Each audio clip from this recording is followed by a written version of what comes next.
Hello, everyone. Welcome to the 25th episode of Tejano Keyboard. Today, we're going to talk about music appreciation, okay? Today's episode is regarding music appreciation, okay? Now, what is music appreciation? Well, it's exactly that. It means appreciating music for what it is.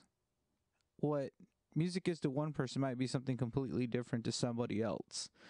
So, instead of getting hung up on the details of, what's the best or, stuff like that, because, one thing we have to remember is that music is art. Music is not a sport, it's not competition. It's something for someone to express themselves. Now, an individual might be able to appreciate one person's expression or self-expression through music a little bit more than somebody else's, and that's fine. But remember not to get hung up on the good, better, best, bad sort of thing. Just appreciate everybody's artistic output and embrace it. And if you jive well with it, then make it yours too. You can relate to it. That's cool. So why am I making this video? Well, a lot of keyboard players, I'm going to talk about some of these keyboard players here on this list a little bit, and other musicians. But we as Tejano keyboard players have certain keyboard players that we look up to, that we enjoy their playing, and would like to mimic some of the stuff, and that's fine. But remember, these people in Tejano music that play keyboard were inspired through others as well. Nobody's born with just a muse, as a muse, being able to just play whatever and invent music. The thing with music that we have to remember is that there's 12 notes, okay? And there's only so many rhythmic combinations. So everything's been played before. There's nothing new. There's no new chords. It's all been played before. Now, one thing that separates one person from another as far as their musical, artistic creations is how it's arranged and what they do. So what I'm going to do is I'm going to list some of the keyboard players that are inspirational to me as far as Tejano keyboard players, and some of these you guys have probably already heard of before. Some of them maybe you haven't, but nonetheless, I will be posting YouTube links to all of these musicians, so you can get a grasp of what I'm talking about as far as how they inspire me and in my playing. Okay. First of all, Jerry De La Rosa. Jerry De La Rosa had set the standard. He'd set the bar for decades. He passed away a few years ago. It was kind of a hit to the Tejano music industry because Jerry was the man. Jerry, really, the way, in my opinion, the way it seemed to me was that whatever band Jerry was with at that time, that was the hottest band. He played with Arturo Montes y Ternura. He played with Fandango USA. He played with Gary Hobbs during his his heyday in the 90s. Jay Perez, of course. I'll try and find a clip or two of him playing live. Next, Joe Reveles. Joe Reveles was one of the two parts of Los Dudes. Oh, by the way, I should digress here for a second and say that this is in no order. Like, no, this isn't a list of like who I think is the best. Like, from this is in no particular order. I'm just trying to think of musicians here. Okay, so back to Joe Reveles. Joe Reveles is just awesome.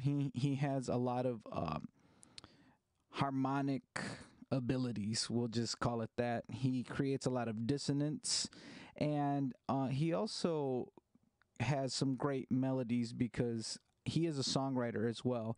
So he can solo, he can do chords, and he does a very nice combination of bringing all that stuff together. And he's definitely been influenced by jazz quite a bit. Mario Ortiz, current keyboard player for Jay Pettis, also awesome studio musician, works out of his own studio and works for Gilbert Velasquez. Um, great musician. He incorporates a lot of R&B and a lot of gospel, gospel influences. I know that he's quoted, Corey Henry and some of those guys that play that neo soul sort of style. Great keyboard player. He can solo. He can do chords and all different sorts of chords for days, man. So I mean, in my opinion, I think right now he's probably one of the top dogs in Tejano keyboard right now. Joel Guzman. Joel Guzman's a very talented musician. Many of you might know him by his accordion work, but Joel is actually a fantastic keyboard player. He used to do a lot of studio work in San Antonio back before the Jerry De La Rosa days. Played with Laura Canales, Latin Breed, I mean, you name it, Little Joe. Did some great keyboard work for a lot of people. Not to mention his accordion playing. His accordion playing is extraordinary. You know, he's one of the great virtuosos of the squeeze box, but he throws down on some keys too. He does a lot of counterpart melodies with strings. He has a really nice style. I'll try and find a clip that demonstrates that, you know, pretty well. Next, Gary Guajardo. Gary Guajardo is a great musician as well. He's plays a chromatic accordion, and he's also a keyboardist. But the thing that I like about him is that he has progressive melodies because they're based on harmonies, or maybe they're the other way around. I'm not really sure, but nonetheless, to me, it's very pleasing to the ear and it's very progressive. There's some melodies that kind of walk outside of a certain key signature and then come back. It might feel like it's in G, then go to B flat, relative minors, that sort of thing. But still, it's just he's a really great artistic musician. I can't say enough about him. Probably one of my favorites. Speaking of one of my favorites, Mr. Brando Mireles, keyboard player for Grupo Mas from back in the 80s and 90s, and currently I think he's freelancing. I know he's played with Gary Hobbs and stuff like that. Now, Brando's style was really cool, or is really cool, I should say, because he finds complexity in simplicity, if that makes any sense. I've heard some musicians say that sometimes to play that straight, that simple, is even harder than to play with a bunch of other notes. So he's disciplined, and the one thing that stands out about Brando is his ability to create sounds. It's like if there's a blank canvas, he just kind of like paints an image with his layers, his sounds, you know what I mean? Whether it be choirs and bells and brass and all this stuff. Very few keyboard players are still able to do that, just create a soundscape of Tejano keyboard. I don't know. I guess that's the best way for me to describe it, but also look up to him.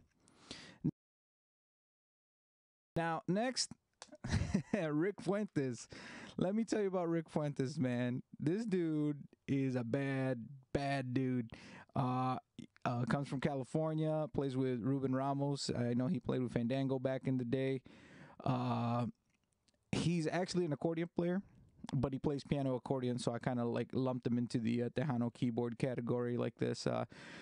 He plays some keyboards with Ruben Ramos too, but let me tell you, he can execute some runs and some fills that are just jaw dropping.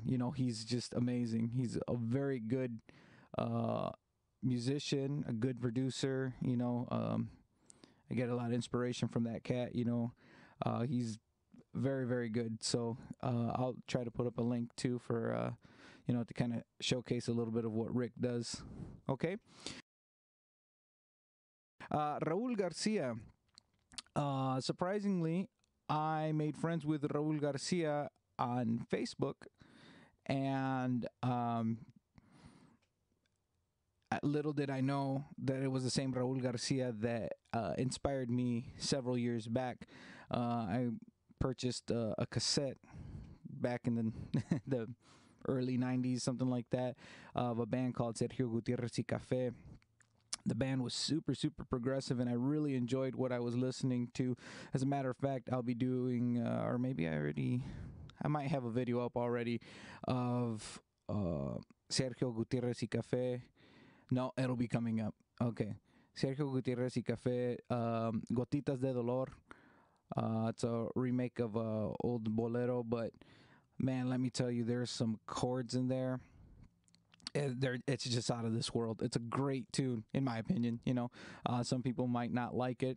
There's a lot of dissonance. There's a lot of tension. There's a lot of just stress in the music, but it all resolves nicely. So that to me is what the epitome of music is just tension and release. You can't know what good is unless you know what the bad is. And not that it's a good versus bad here, but it's just like the tension in the chords. You can just feel it, and then when it releases, it's like, that's better. Anthony Hernandez, the other half of Los Dudes, jammed with Joe Reveles. He's also a great musician. You can tell that he's got some bebop chops and stuff like that are present in his music. He does some soloing work, nice chords and stuff, good voicings. You have to check it out. Sinaway Alsanek, I believe that's how you pronounce it. I see him on Facebook as Sinjam. Great player. When you hear him on some of the studio stuff that he does, it might not sound like he's doing a whole bunch, but that just goes to show you how disciplined he is. Now, if you check him out live, which I think I've got a clip here that I'll be posting of Sinaway live, he does some very, very nice extended altered chords. The voicings are very spread out. A lot of altered chords, raise fives, raise nines, raise 11s. So he's got a good style, and he's able to solo modally, you know what I mean? Kind of has like that raised fourth sort of vibe sometimes when he solos, and it sounds really cool because it sounds like G, but it feels like D, that sort of thing. It's really cool. Very theoretical, great player. Now, these are just some of the few, and I'm sorry if I left some out. I know there's a ton of great Tejano keyboard players. Steve Silva, I believe that's his name. They used to call him Rat Silva. They played with Little Joe, and great keyboard player. There's a bunch of great keyboard players, but I just kind of wanted to pick some of these out because these were the ones that kind of that I listened to a lot. But one thing that we have to remember, like I was saying earlier, that all these keyboard players have been inspired by other people. Now, me personally, I've been studying a lot of jazz, and I've been noticing a lot of correlations between what some of the Tejano guys are doing with what the jazz keyboard players are doing. So I want to maybe introduce to some of you, many of you probably already know all about these jazz keyboard players, but some of the ones that I listen to, and let you know what to listen for. As far as what you can take from them and implicate in Tejano music, okay? First of all, Bill Evans. Bill Evans is awesome. He does a lot of like fourth voicings, and he does big voicings, like really spread out chords. And he's known for a lot of standard tunes. Someday My Prince Will Come, the Autumn Leaves, just classic tunes, and he's a great soloist, and his harmonies are just on point, man. Just check him out. It's gonna be great. All right. Michel Camilo. Michel Camilo plays Latin jazz. Uh, Michel, I was introduced to him. I was working at a music store, and some cat told me, "Hey, check out this guy." It was a big band album that he had put out. It was called One More Once, and I literally could listen to that album from beginning to end without skipping anything. It was like it took you on a musical journey. But this guy has some incredible chops. He can play fast. He's got some good ideas. And the nice thing about it is that like he will play some extended harmony stuff and like all these altered chords, but at the same time, a lot of the tunes are just simple chord progressions, and he allows his melodic playing to really just take over. You know what I mean? So, anyways, yeah, Michel Camilo. I'll be posting a link on him. Let's see here. Herbie Hancock. All right. Well, Herbie Hancock is known for his like fusion. You know, he does some jazz, he does some funk, he does a little bit of everything. He's he's got a great sound too. You know, whether he's playing, Rhodes or guitar, anything. He just has like you can hear Herbie speak through the instrument. It sounds like Herbie, and I really enjoy his music. One of my favorite tunes is Chameleon, which I'll be putting a link to. Oscar Peterson. Now, Oscar Peterson is just a virtuoso. You know, he's one of those guys, or was one of those guys that could just really play all styles of jazz, whether it be bebop or ragtime, and so on and so forth. But he's definitely a very good piano player, and I'll be posting a video on him too. So Chick Corea. Chick Corea is another one of those like Herbie Hancock sort of guys that plays a lot of fusion and whatnot. So I'll be putting up a video for him too. Thelonious Monk. Thelonious Monk is is a cat that was introduced to me by a friend of mine who was really into like just dissonance, just a lot of stress in the chords, notes that were really close together and stuff like that. Thelonious Monk can play some blues, some ragtime. He's very good with both of his hands, and sometimes it'll sound like he's playing kind of rudimentary, and then out of nowhere he'll just start throwing in a lot of minor seconds. Everything's real close together, or I don't know how to explain it. You just have to listen to it, but he's awesome. Okay. George Duke, primarily funk, but does a bunch of other stuff. Unfortunately, passed away a couple years ago, but he plays some mean keyboards. I'll be posting a video for him as well. All right, next, Duke Ellington. Duke Ellington was a band leader, piano player for his orchestra, and he was known for many tunes. He was a great piano player, great conductor, arranger. A guy by the name of Billy Strayhorn wrote a tune that was made famous by Duke Ellington, which was kind of like his signature tune, which is Take the A Train. It goes like...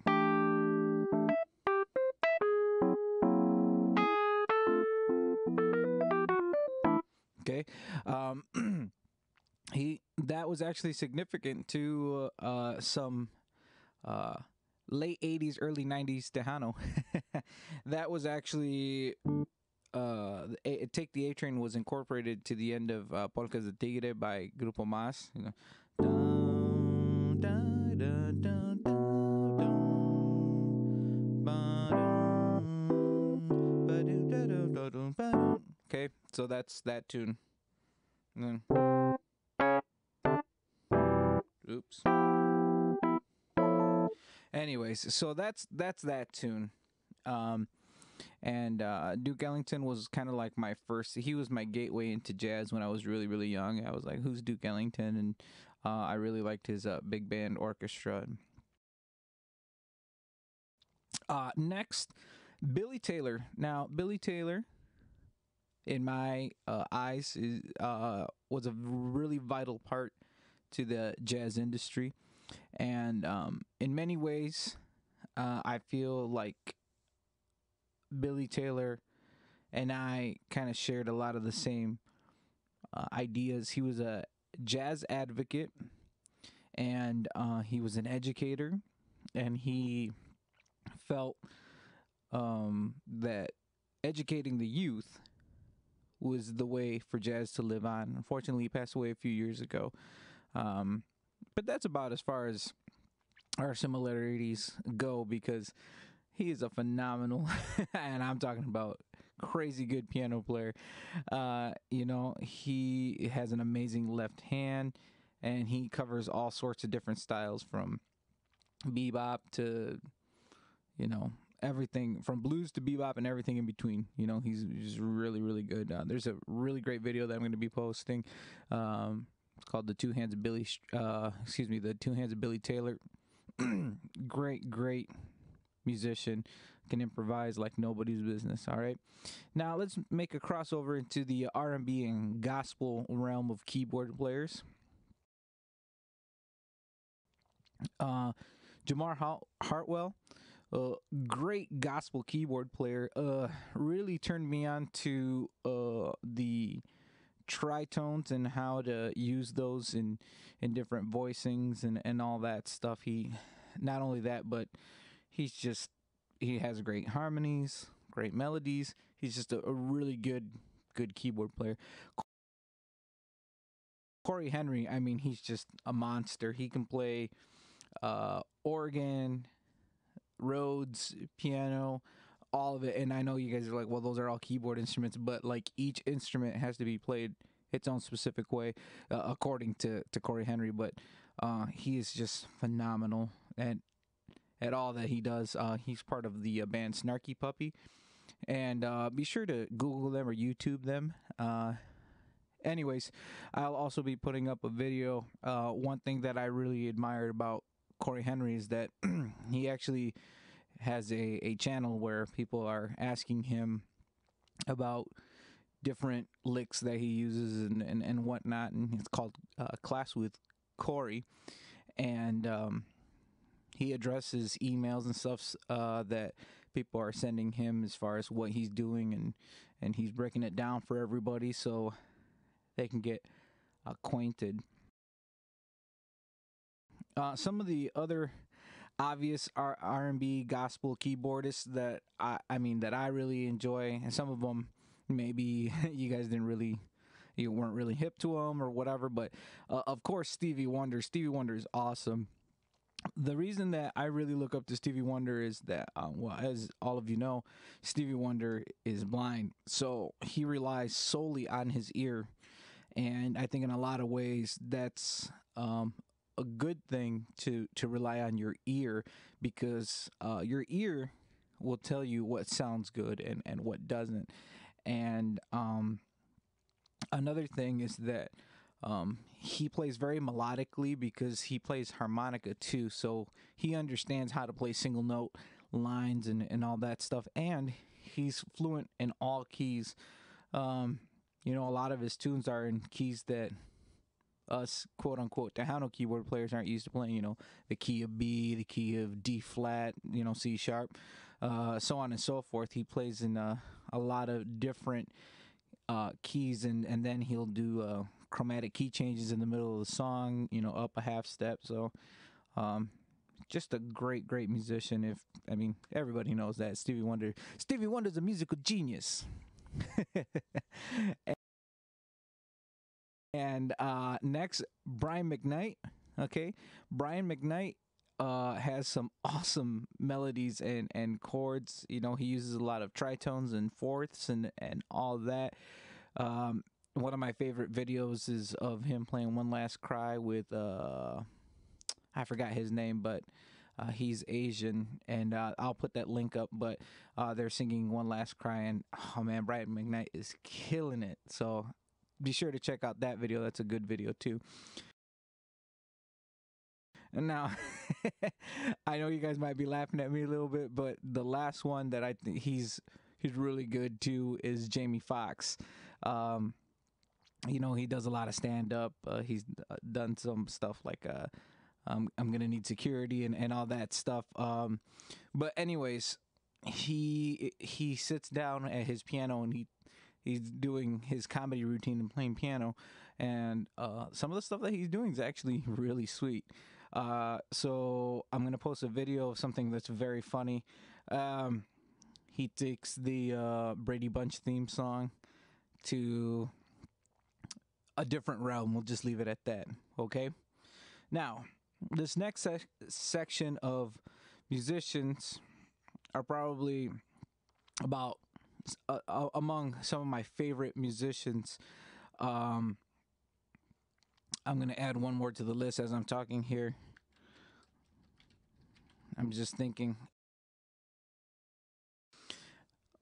I think right now the biggest influence on me as far as my music is Charlie Parker. Charlie Parker. I've heard that some jazz musicians say that Charlie, like, there's basically two eras of music. There's the era before Charlie Parker, and then the era after Charlie Parker. Because after Charlie Parker, everybody wanted to play like Charlie Parker. Now, for those of you who don't know, Charlie Parker is a alto saxophonist, or was an alto saxophonist. Great improviser.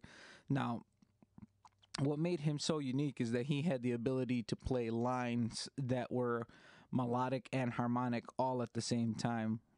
Saxophone, you can only play one note at a time, so you can't really play chords. But he would arpeggiate and make lines that would just flow right through the chord changes, and it felt cohesive. It felt like it was all part of one thing. So I'm gonna put up some Charlie Parker here in a little bit. He's like my favorite right now as far as musicians that I like to study. John Coltrane is another one of those, tenor saxophone player. Uh, Best known probably for a couple tunes, Naima, which was actually covered by Joe Posada, Tejano tenor saxophonist, and Giant Steps. And Giant Steps is a really interesting tune with several key changes, and it's a bunch of 2/5. So, anyways, you'll have to check it out. I'll put up a video to Giant Steps, but Giant Steps is just one of those legendary jazz tunes. It's really awesome. Okay, Miles Davis. He's smooth and he's melodic, and he focuses less, I think, on harmony and focuses more on melody. A lot of the tunes like "So What," it's just two chords going back and forth, and he's just improvising and doing, his melodies over the chords, and the chords might not be a lot. It might just be a couple. Anyways, Jaco Pastorius. Jaco Pastorius is or was a great bass player, fusion jazz bass player. Played with Weather Report, did a bunch of crazy good stuff. He had the most unique bass tone for that time. I think even nowadays in Tejano music, you can appreciate that bass tone. I think you could hear it a little bit in some early Elida y Avante recordings. Has like a really, like, I don't know, grunty mid-range sort of boost to it. But this dude is so virtuosic. Is that a word? I don't know. He's just awesome on the bass. He can do some stuff, and just check out the video. He's awesome. Jose Feliciano. Now, Jose Feliciano, I like him because he does some really cool boleros and a lot of nice chords, nice melodies, just nice songs in general. The one thing that I appreciate about him is his ability to use his ear. Like Stevie Wonder, he is also blind, um, but he's a phenomenal musician. Sings and plays with a lot of heart, a lot of soul. You can feel it when he's performing. So um, yeah, props to Jose Feliciano. This one right here, I have it's called Los Hermanos Loyo. That is their unofficial name given to them by myself, but really it's the three brothers that make up the heart and soul of the Luis Miguel band. Um, Salo and Francisco, and I forgot what the other brother is, but the two brothers are keyboard players. The other one's the drummer, and then their longtime friend, I forgot his name too, but he's the bass player. Luis Miguel band's just off the hook. I'm gonna be putting a link to a full Luis Miguel concert. Just a phenomenal band. Great stuff there. Mario Rosas. Mario Rosas is a guy that was introduced to me via YouTube a while back. Now, I don't know, I don't know how to describe this guy, but just purely amazing. This guy can play some accordion like nobody else, man. He can play some chromatic runs and some fills, and he's super fast, but he plays some stuff that I think would even be difficult to play, like on a chromatic accordion or even like on a keyboard. And an actual keyboard chromatically would be like very hard to play. And he's just doing some stuff that's just jaw dropping. Yeah, if you get a chance, I'll put a link to one of his videos. But check out all of his videos on YouTube. He's just an awesome, awesome, awesome musician. Okay. Dave Weckl. Dave Weckl, great fusion jazz drummer. Has a really great band too. I appreciate Dave Weckl because he always has an amazing drum tone. I mean, he's a phenomenal player on top of that, but just his sound. He always has good sounding drums. His drums always sound, I don't know, polished, I guess would be the way to describe it. I'll get back to tone in a little bit. Last but not least, Steve Jordan, Esteban Jordan. I can't believe I almost forgot about him. He is definitely legendary in Tejano music, in jazz, and whatever. He's just he was such a great influence to many musicians. A lot of cats nowadays on accordion are trying to play what he was playing back, 3 decades ago. He was just way ahead of his time, and he just it was a great loss to the Tejano Conjunto music world. Now that I've gone through who I appreciate as far as music, another thing to take into consideration with music appreciation is what makes music good. Beauty's in the eye of the beholder. So to one person, what seems beautiful might not be so beautiful to somebody else, and that's okay. We've discussed this already. But the other thing that we have to take into consideration is that there is a hierarchy of what's good. Okay, so what, as a musician, the hierarchy is this: tone, intonation, and technique. What does that mean? You gotta have a good sound first, okay? Then it's gotta be in tune, and then you gotta be able to play the notes, okay? So just keep that in mind when you're playing, when you're appreciating other music. Just take it for what it's worth, but try to focus on that when you're playing: tone, intonation, and technique. Okay, I think I've rambled on enough, but I hope you guys enjoyed this video. I know there wasn't a lot of keyboard playing, but hopefully this will lead you in the right direction to listen to some cats that are doing stuff that inspire me, and hopefully one day will inspire you. All right, thank you.